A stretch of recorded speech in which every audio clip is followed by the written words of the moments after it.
Olá pessoal, bom dia, tudo bem? Nessa aula de hoje nós vamos continuar o nosso assunto sobre termoquímica. Hoje eu preparei para vocês aí uma aula muito importante que é sobre a interpretação de uma equação química. Como nós vamos escrever e entender estas equações termoquímicas, tá ok? Então, assistam essa aula até o fim. Se tiver outra dúvida, revejam essa aula porque é uma aula muito importante sobre o nosso preparatório aí para calcular as variações de entalpia que vem daqui a pouquinho. Então é um pré-requisito muito bom essa aula sobre equações termoquímicas. Ok? Então vamos lá. Então, fazendo uma retrospectiva do que a gente falou muito rápido, utilizando equações termoquímicas, eu posso prever se uma reação ela é endotérmica ou exotérmica. Então eu tenho que saber analisar na própria reação se ela é endo ou se ela é exo. Além do mais, além das equações termoquímicas, eu posso também ter outras pistas, eu posso ter outras leituras, outras ferramentas para poder ler se essa reação é endotérmica ou exotérmica. Por exemplo, conhecendo essa reação aqui na prática, se ela esquenta ou se ela esfria.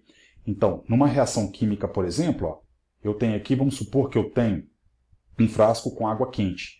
Esse frasco aqui com água quente, ele pode liberar calor. Então, se ele começa a liberar calor, é porque o processo é exotérmico. Agora, se eu tenho uma garrafa com água gelada, água fria, e essa água fria ela vai ter a tendência de absorver calor do meio. Então, se essa água fria está absorvendo calor do meio, é uma reação endotérmica. Então, eu posso analisar se ela é endo ou exotérmica, né? Analisando se ela perde ou se ela libera energia.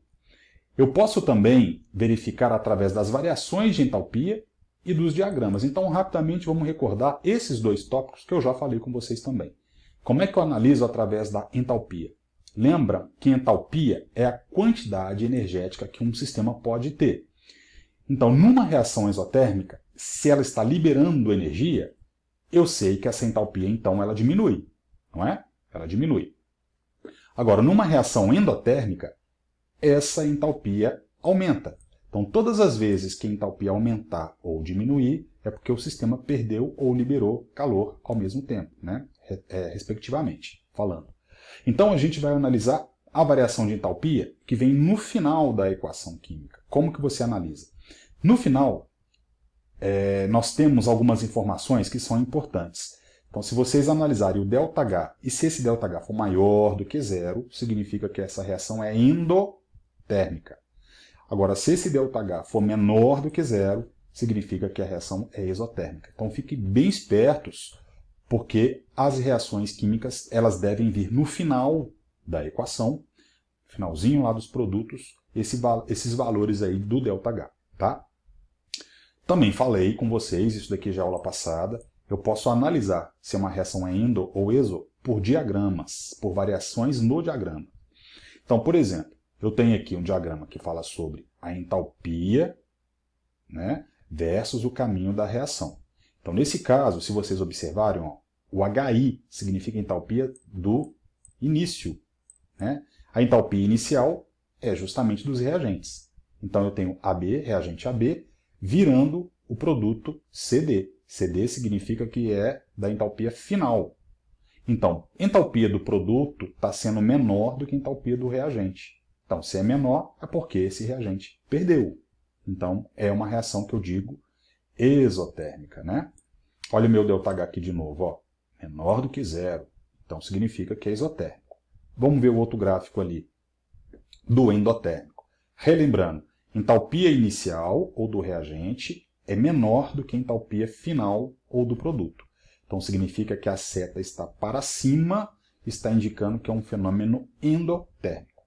Ok? Então, nós vimos que eu posso representar e analisar se uma reação é endo ou exo por sensações térmicas, eu posso representar por variações do ΔH, e eu posso representar pela leitura nos gráficos. Ok? Agora vamos entender um pouco mais da aula de hoje. A parte principal é essa daí, ó. O que é uma equação termoquímica e como que eu represento? Quais são as partes que formam as equações termoquímicas? Então, pessoal, aqui eu tenho um exemplo, ó, que está falando o seguinte. Eu tenho aqui carbono, grafite, mais 1 mol de O2 gasoso, produzindo 1 mol de CO2 gasoso. Observem que aqui no final eu tenho um valor de ΔH, que é menos 394 kJ. Ok? Então, nas equações termoquímicas, são simbologias. Então, eu tenho condições de saber o que é que está sendo transformado. Qual é a transformação do reagente em qual produto. Ok? Então, eu posso indicar nesta equação, no final, os valores dos ΔHs. Eu tenho que colocar os estados físicos de todos os participantes e também as suas variedades alotrópicas. Aqui, por exemplo, está vendo esse graf? Significa que é grafite, é o carbono alótropo do diamante. Lembra aqui que é alótropo? Grafite com diamante. Todas as duas substâncias são formadas pelo elemento químico carbono, só que em diferentes rearranjos. O grafite, carbono grafite, e o carbono diamante têm formas alotrópicas que são iguais, tá? Então a gente vai falar um pouco disso ainda sobre os alótropos, tá? Guarda essa informação aí. A temperatura e a pressão nas demais, né? A temperatura e a pressão podem ser analisadas no final da equação. Se vocês observarem aqui, eu tenho a temperatura e a pressão no qual aconteceu essa reação química. Às vezes não é muito colocado, não é muito frequente, não. Mas se tiver, é uma boa informação. O número de mol dos elementos participantes, aqui eu tenho, tem que estar balanceadas as equações químicas para poder mostrar qual que é a proporção estequiométrica de cada qual, tá? Que vai ser importante isso daí em determinadas atividades. Então aqui eu tenho um exemplo. Eu tenho aqui uma reação química de combustão ou queima do etanol. Então aqui é a fórmula química do etanol. E a combustão da gasolina. Aqui é a fórmula química da gasolina.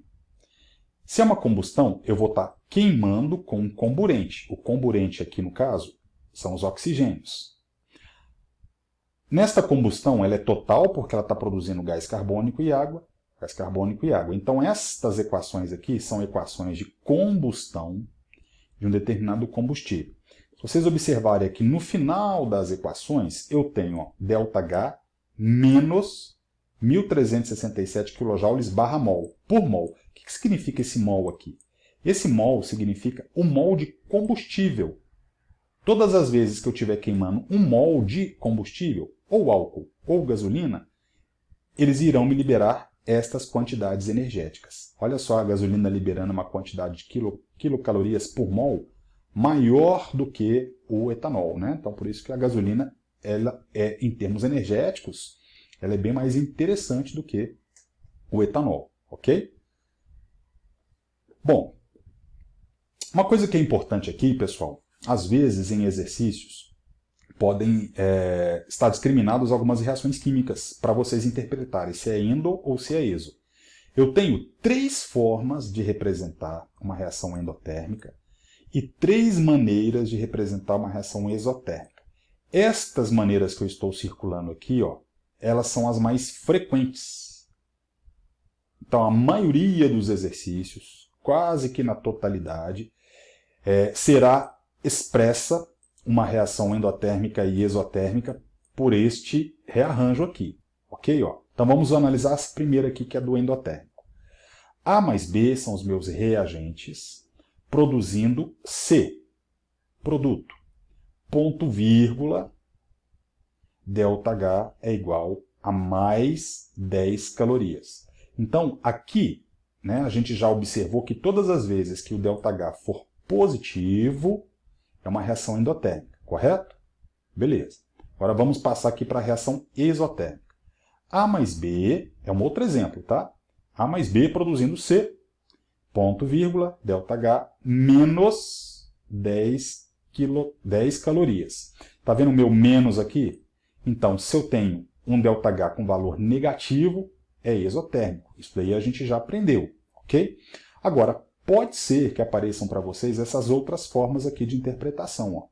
Eu posso somar calorias no primeiro membro, ou eu posso somar calorias no segundo membro. Se eu somo no primeiro membro, significa que ele está absorvendo energia no primeiro membro.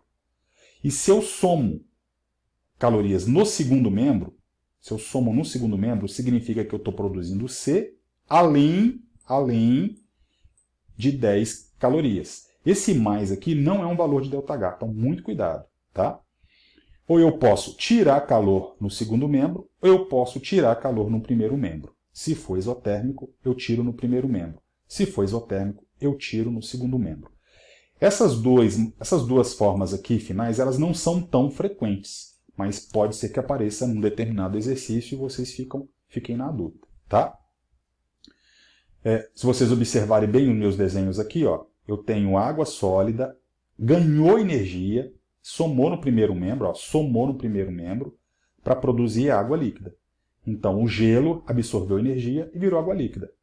Ou a água líquida perdeu energia e virou água sólida, por isso que a água solidificou, tá? Então é uma maneira de vocês observarem isso. Olha uma reação aqui que eu tenho com um exercício. Rapidinho a gente resolve. Aqui eu tenho uma equação termoquímica de combustão do etanol. Ela já está devidamente balanceada. E aqui está falando que ele libera 327 quilocalorias por mol de álcool. Eu quero saber quanto de calor vai ser liberado, mas se eu estiver queimando lá no motor, por exemplo, só 141 gramas de álcool. Primeiro eu preciso de saber quantos que um mol de álcool é. Um mol de álcool é 46 gramas. Então, 46 gramas de álcool, que é um mol, libera isso. Então, 46 gramas, olha aqui na estequiometria. 46 gramas de etanol libera 327 quilocalorias. E 141 gramas me libera quanto?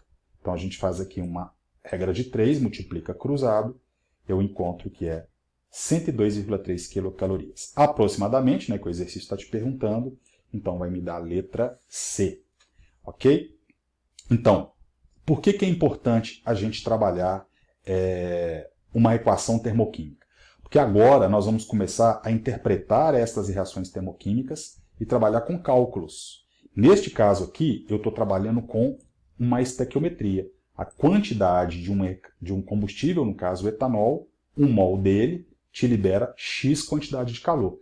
Então não precisa de vocês decorarem esses valores. Esses valores aqui são dados. Apenas vocês trabalharem aqui uma regra de proporção, ok? Aí a gente chama de estequiometria na termoquímica. Beleza, pessoal? Nós vamos fazer mais exercícios. Esse aqui é só o começo. Se vocês tiverem dúvida, eu vou deixar esses slides aí disponibilizados para vocês analisarem, tá? E façam uma leitura desse capítulo introdutório aí de equações termoquímicas, ok? Qualquer dúvida é só entrar em contato que a gente resolve. Um abração, pessoal. Até mais.